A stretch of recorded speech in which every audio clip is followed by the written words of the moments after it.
शासकीय प्रशासकीय अधिकारी कर्मचाऱ्यांचे पाय हे लाचखोरीच्या दलदलीमध्ये अडकल्याचं चित्र पाहायला मिळते।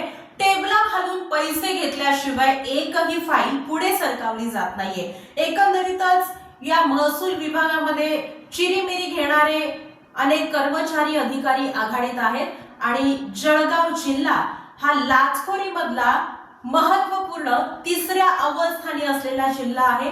एकंदरीतच आता सरकारी कामं कशी करायची, टेबलाखालून पैसे द्यावेच लागतात की काय, असा प्रश्न आता प्रत्येक नागरिकांना पडतोय। राज्यातील सरकारी कार्यालयातील अधिकारी व कर्मचाऱ्यांचे पाय लाचखोरीच्या दलदलीत चांगलेच रुतत चालले आहेत।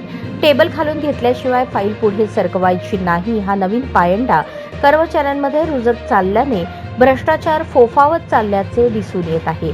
1 जानेवारी ते 20 एप्रिल 2025 पर्यंतच्या 4 महिन्यातच जिल्ह्यात 13 गुन्हे दाखल असून या सापळ्यात 20 जण अडकले आहेत, तर राज्यात पुणे जिल्ह्यात सर्वाधिक 17 गुन्हे दाखल आहेत। दुसऱ्या क्रमांकावर मुंबई 15, तिसऱ्या स्थानावर जळगाव 13, त्याखालोखाल नाशिक व अहिल्यानगरमध्ये अनुक्रमे 11 तर ठाणे, छत्रपती संभाजीनगर 10 अशी लाचलुचपत प्रतिबंधक विभागाच्या कारवायांची नोंद झाली आहे। सरकारी काम आणि 6 महिने थांब या धोरणाने शासकीय कर्मचाऱ्यांची कामासंदर्भात अनास्था आहे। कोणाचेही काम विनासायास झटपट करून द्यावे यासाठी सरकारी कर्मचारी टेबल खालून चिरीमिरीचे प्रकार नेहमीचेच आहेत। या लाचखोरीमुळे शासकीय विभाग शेंड्यापासून बुडख्यापर्यंत पोखरला गेला आहे। लाच घेतल्यानंतर लाचलुचपत प्रतिबंधक विभागाच्या सापळ्यात अडकलेले अधिकारी कर्मचारी अवघ्या काही महिन्यात शासकीय सेवेत पुन्हा रुजू होतात।